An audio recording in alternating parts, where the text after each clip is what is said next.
Good afternoon. This is Jenny Rocket with ASEAN 2017's Committee on Media Affairs and Strategic Communications team. We are pleased to have you join us again today for a press statement with Department of Foreign Affairs spokesperson Robespierre Bolivar. Mr. Bolivar will talk about the summary of preparatory meetings for the 30th Summit. Without further ado, I am pleased to introduce Mr. Bolivar.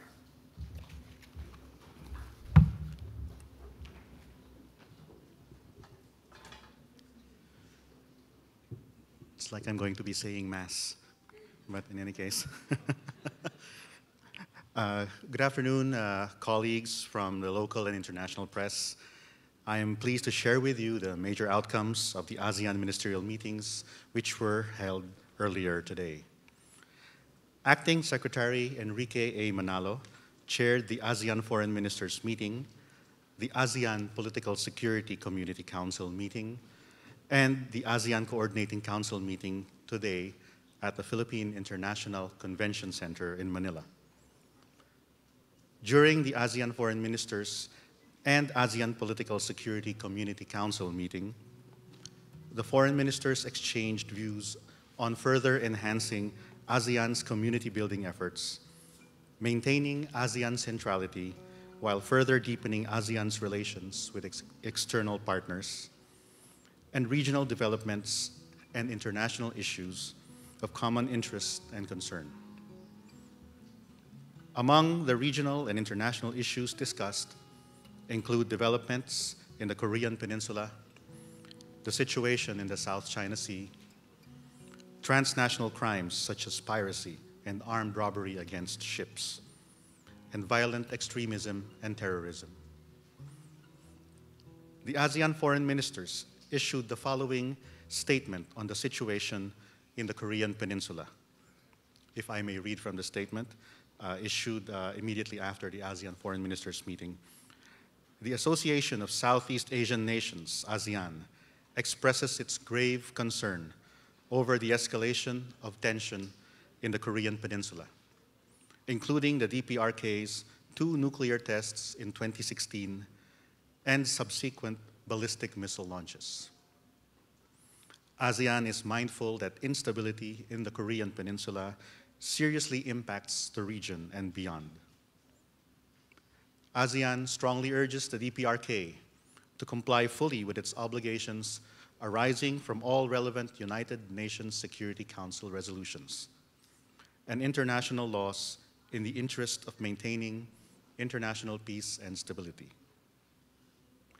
ASEAN also urges the DPRK and all parties concerned to exercise self-restraint in order to de-escalate the tension and refrain from actions that may aggravate the situation. ASEAN supports the denuclearization of the Korean Peninsula and, in this regard, calls for the resumption of dialogue on the Korean Peninsula to diffuse tensions and create conditions conducive to peace and stability. This statement will be posted at the website of ASEAN Secretariat shortly after this press briefing.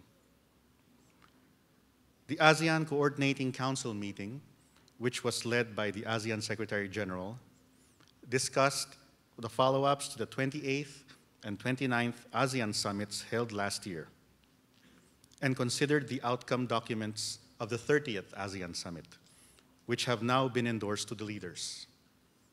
These documents include an ASEAN declaration recognizing the role of the civil service as a catalyst for achieving ASEAN Community Vision 2025, as well as the reports of the ASEAN Political Security, Economic, and Socio-Cultural Community Councils. The ASEAN Coordinating Council meeting also discussed the new format in the conduct of the ASEAN Summit and post-ministerial conferences with dialogue partners, which will pave the way for an effective and efficient conduct of ASEAN's meetings with dialogue partners later this year. Tomorrow, the opening ceremony for the 30th ASEAN Summit will begin at 10:30 a.m. The leaders will then hold their summit meeting, where they are expected to have discussions on a wide range of issues, including strengthening the ASEAN community in pursuit of ASEAN Vision 2025, regional and international issues of interest, and enhancing ASEAN's relations with its external partners. Finally, President Rodrigo Roa Duterte, chair of the 30th ASEAN Summit, will give a press conference at 7:10 p.m., after which he will host the ASEAN leaders and their delegations to a gala dinner. Thank you very much, and good afternoon.